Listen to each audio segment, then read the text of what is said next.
Ακούσαμε σήμερα στο Ευαγγέλιο κάτι που παραξενεύει πολύ κόσμο, γιατί όταν ακούει ο Αβραάμ γέννησε, ο Ιακώβ γέννησε κτλ.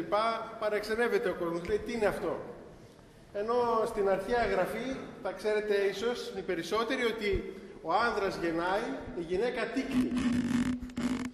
Αυτό είναι η αρχαία γραφή, αυτή είναι η αρχαία μας γλώσσα.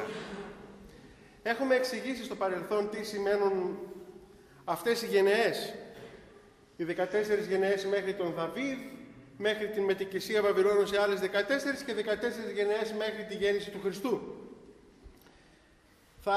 Επειδή λίγο πέρασε η ώρα, θα κοιτάξουμε μόνο λίγο να επικεντρώσουμε σε ένα σημείο από το Ευαγγέλιο. Όπως βλέπετε, μας αναφέρει ο Απόστολος και Ευαγγελιστής Λουκάς το γενεαλογικό δέντρο του Χριστού. Από τον Αδάμ μέχρι και του Ιωσήφ του Μνήστορος της Υπεραγίας Θεοτόκου. Σε αυτή την αναφορά βρίσκουμε το γενεαλογικό δέντρο, δηλαδή την οικογένεια από την ανθρώπινη φύση, της ανθρωπίνης φύσεως του Χριστού. Όμως όλοι όσοι ανήκαν στην οικογένεια του Χριστού σώθηκαν. Είναι μία ερώτηση που ποτέ σχεδόν δεν μας απασχολεί, με την έννοια να τη συνδυάσουμε με τη δική μας την κατάσταση. Και όπως ακόμη και στους εκλεκτούς μαθητές του, τους 12, όλοι δεν σώθηκαν. Που ήταν οι μαθητές, οι αγαπημένοι του Χριστού.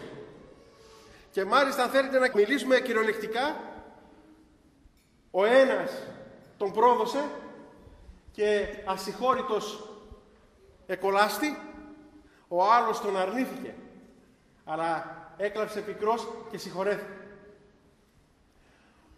Ο Χριστός λοιπόν από τους 12 Αποστόλους του, αλλά και από την οικογένειά του, την γενεαλογική, δεν μπόρεσε όλους να τους σώσει, γιατί ο Θεός θέλει, αλλά εξαρτάται από εμάς, αν επιθυμούμε τη σωτηρία.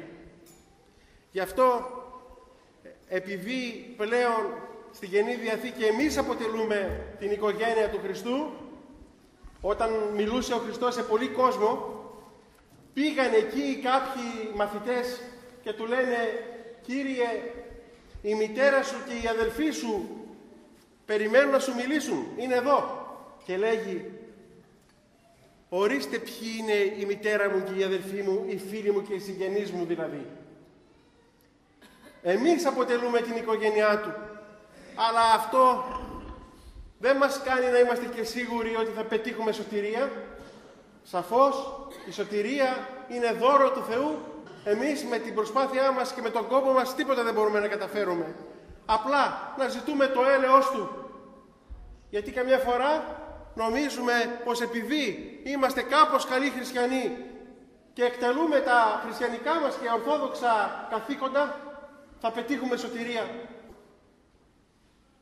Να παρακαλούμε τον Θεό, ανήκοντας στην οικογένεια του Χριστού και ως μέλη του σώματος του Κυρίου μας, της Αγίας Εκκλησίας, στο τέλος να ακούσουμε τον Χριστό όταν θα αναφέρεται στο νέο του γενεολογικό δέντρο, στην κοινή του κτήση, στην κοινή του κληρονομιά, εις τους γιους που υιοθέτησε, να ανήκουμε εμείς μέσα σε αυτό το βιβλίο της υιοθεσίας του Κυρίου και να πετύχουμε σωτηρία για να απολαύσουμε μια ζωή, να είμαστε κοντά Του.